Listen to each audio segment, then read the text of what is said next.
For months, basketball fans across the world have been scratching their heads, staring at their screens and wondering the same thing. Why has Nike, the absolute undisputed powerhouse in sports marketing, stayed so unusually quiet about its brightest up-and-coming star? We are talking about a brand that usually knows exactly how to create a moment. Yet for a long time, the silence coming from Oregon regarding Caitlin Clark was deafening. The lack of action was impossible to ignore, and quite frankly, it started to feel disrespectful. But now, the tide has turned. Nike has finally issued what many are calling an apology to Caitlin Clark. But let's be real with each other for a second. This situation is about far more than a missing banner or a flashy promo slapped onto the side of an arena. This runs much deeper than a simple marketing mix-up. This is a story about the future of women's basketball, corporate dominance, and a potential $30 million mistake. The headline today is that a massive Nike billboard now honors the all-time NCAA Division I scoring leader. It's a grand gesture, sure, but to the trained eye, Nike seems to be scrambling to recover lost ground. This comes right on the heels of aggressive reports that Adidas made a massive strategic play to court Caitlin Clark away from the swoosh. So we have to ask the uncomfortable question. Was this apology genuine? Was this a planned rollout? Or was this just a knee-jerk move fueled by the terrifying fear of losing a generational talent to their biggest competitor?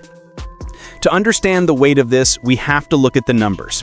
It seemed like absolute gold when Nike signed Caitlin Clark to that reported 8-year, $28 million endorsement deal. On paper, it was a match made in heaven. So why in the world did the rollout feel so empty? Let's take a step back and look at the context, because without it, you can't understand the magnitude of the fumble here. Caitlin Clark isn't just a roster spot. She is the rising superstar of women's basketball who just had a season for the ages. We aren't just talking about good stats. We are talking about cultural dominance. She propelled the Indiana Fever and her college team before that to unprecedented levels of attention. She shattered record after record until the record books basically had to be rewritten in her name. She captivated casual fans and diehards alike with her electrifying talent. She is not just a player, she is a true game changer in every sense of the word. Her very first playoff appearance drew an astounding 1.84 million viewers. Let that number sink in.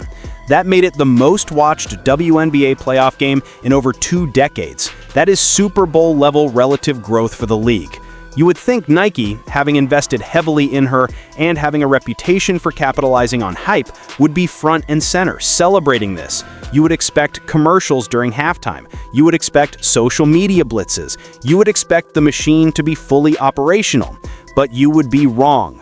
For the longest time, Nike did not do one substantial thing to promote her during this critical window.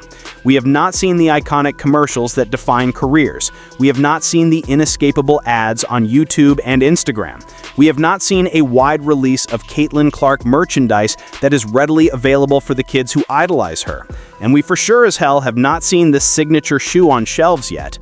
It is baffling when you really sit down and think about it. Nike signed one of the brightest stars the sport has ever seen and then went completely silent for months. To really see how strange this is, you have to contrast it with history. Look at how they handled LeBron James back in his rookie year.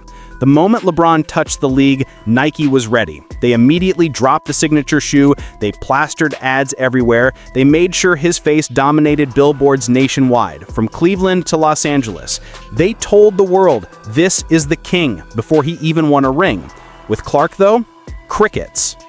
That silence didn't go unnoticed by the fans, and it certainly didn't go unnoticed by the competition. While Nike slept, Adidas saw an opening. They recognized exactly what Nike had missed, the chance to make Clark the definitive face of women's basketball, just as Nike had done for LeBron in the men's game. Adidas wasn't about to sit back and watch their competitor fumble a golden opportunity. This is where the business side of things gets incredibly spicy. Rumors soon surfaced that Adidas was ready to make a staggering play, a rumored $30 million offer to lure Clark away if the door was even slightly open. Now, this wasn't purely about money. $30 million is a lot, but for these companies, it's about market share. It was a signal. It was Adidas saying, we value you more. We see the vision. After months of ignoring her potential, or at least appearing to, Nike finally acted. They erected a massive banner at the Indiana Fever Arena. The image of Clark stretching across the building is impressive on the surface. It's photogenic, it's bold, and it's very Nike. But let's be honest with ourselves for a second. It wasn't just about celebrating Clark's accomplishments. Nike's move was also a defensive play. It was a clear attempt to prevent her from jumping ship. Their timing made it obvious. If this banner had gone up 3 months ago, it would have been a celebration. Going up now, this was full-on damage control. For many fans who have been tracking this saga online, the apology banner felt reactive, not heartfelt. Nike had months to highlight Clark's record-breaking season. They had the draft, the debut, the All-Star break, so many moments to plant the flag. But they waited until a real threat from Adidas loomed before taking visible action. It feels like when you only start doing the dishes because you know your roommate is about to move out. However, Caitlin Clark is a professional. When they finally did make the gesture, Clark didn't just accept it quietly or act bitter. She seized the moment, delivering a speech that turned heads and reminded everyone why she is the leader of this new generation. She spoke not only about her own journey, but about the growth of women's basketball as a whole. She talked about packed arenas, rising viewership, and fans finally investing in the sport in a major way. Clark went further, emphasizing the importance of national TV exposure and the long-term impact it could have on women's basketball. She made it clear that this isn't a fleeting trend. The sport is here to stay, and it needs platforms and partners that reflect that reality. Her upcoming signature shoe was part of that vision she discussed, but even that is a point of contention. Fans have been waiting for months for concrete news on the shoe. Now that it is finally happening and we are getting teasers, it feels less like a triumph of design and timing and more like Nike scrambling to catch up to demand. That shoe should have been out months ago, capitalizing on Clark's phenomenal season. Imagine the sales if the shoe dropped right when the Fever made the playoffs. Instead, Nike only seemed to realize her true value once Adidas made their move. So the community is left wondering, was the banner and the sudden push for the signature shoe a genuine show of support, or just a calculated effort to save face? Nike has a well-documented history that critics love to point out regarding their prioritization of male athletes. Look at the rollout for Kevin Durant, Giannis, or Ja Morant. They received global campaigns almost immediately. Compare that to women like Serena Williams or Diana Taurasi. While they eventually got their flowers, the initial push often feels different. The contrast is glaring. If Clark were a man putting up these numbers and drawing these ratings, there is very little doubt she'd have been celebrated with a global campaign from the moment the ink dried on the contract. Now, the pressure is firmly on Nike. Their sudden pivot shows they are concerned. But we have to ask, was it too little? Too late? Will they step up and give Clark the consistent promotion and attention she deserves moving forward? Or has the damage been done, leaving a crack in the relationship that Adidas could still exploit in the future? Adidas have made their intentions clear. They are trying to brand themselves as the company that values female athletes and is willing to invest in them in ways Nike has historically hesitated to do. If Nike hopes to retain Clark for the long haul, beyond just this contract, a banner and a shoe aren't enough.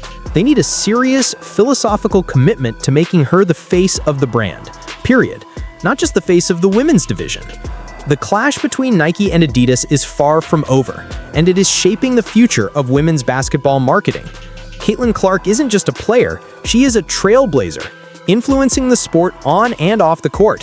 Whether she stays loyal to Nike or eventually entertains the idea of joining Adidas, one thing is undeniable. Clark is the future. The brands that support her correctly will have a lasting impact on women's sports for decades to come. Nike's sudden change of heart and the unveiling of the banner may save their connection to Clark for now.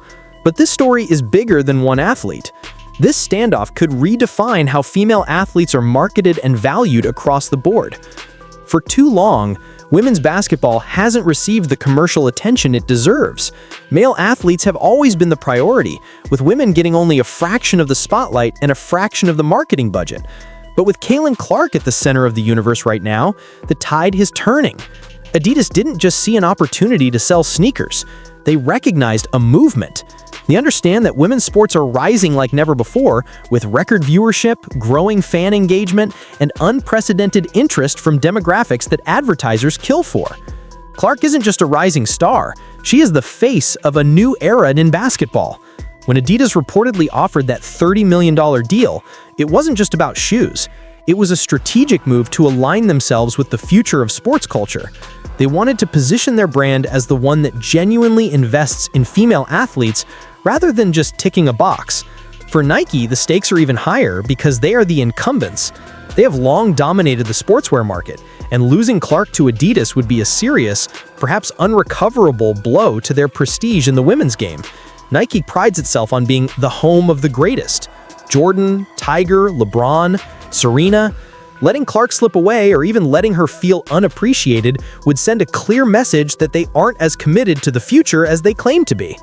We have to remember that Caitlin Clark represents an economic force. She is consistently drawing massive crowds. We saw the Clark effect on ticket prices. We saw opposing teams moving games to bigger arenas just to accommodate the demand. She inspires young girls across the country to dream big, but she also inspires networks to sign bigger TV deals. Companies that support her now will be remembered as leaders in pushing for gender equality in sports.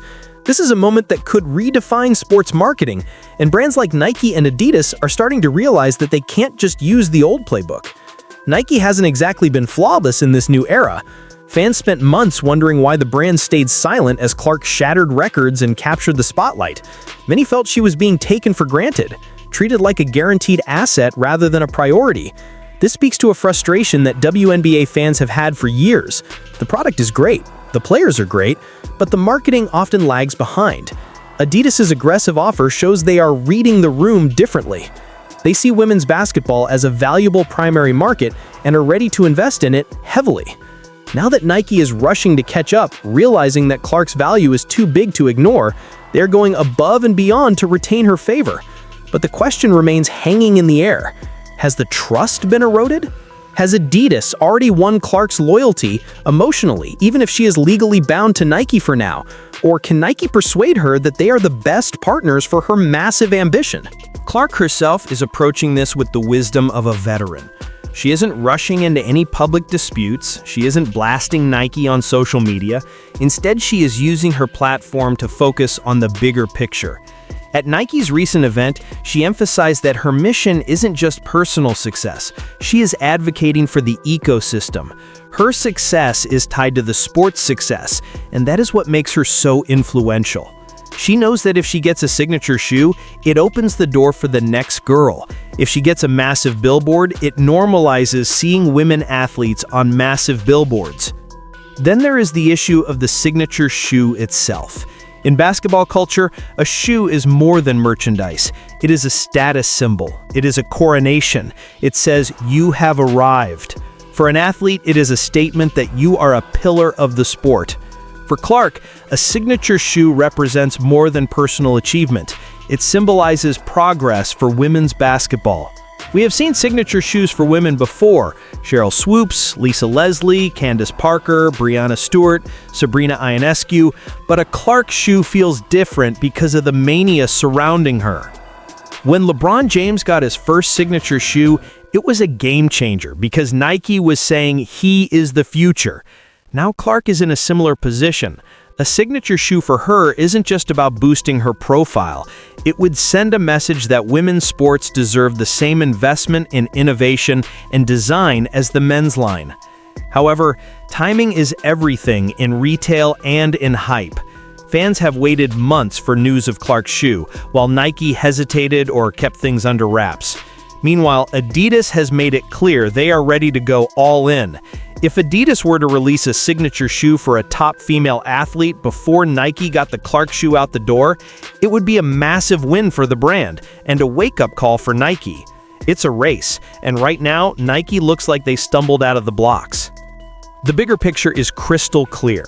Caitlin Clark is showing the world that women's sports are a major market, with millions of fans ready to engage, spend money, and watch games. Previously, female athletes were often ignored, while male stars got the spotlight. Nike's apology and efforts now may be genuine, or they may simply be a reaction to Adidas's aggressive play. Either way, they are finally acknowledging that losing the narrative on Clark isn't an option. For now, all eyes are on Clark and the decision she will make in the coming years. Whether she stays a Nike lifer or eventually joins the Three Stripes, one thing is certain: she is more than a basketball player. She is a force changing the game on and off the court. So I want to turn this over to you guys, the fans who have been watching this unfold. What do you think? Was the banner enough? Will Nike step up and finally give Clark the promotion she deserves? Or did they drop the ball so hard that Adidas will eventually seize the moment? I want to hear your theories in the comments below. Do you think the signature shoe will be a hit, or did they wait too long? Make sure to like this video if you enjoyed this breakdown, subscribe to the channel for more deep dives into the business of basketball, and hit that notification bell so you never miss an update on this story. The battle for Caitlin Clark and the future of women's basketball marketing is just getting started, and you are not going to want to miss what happens next.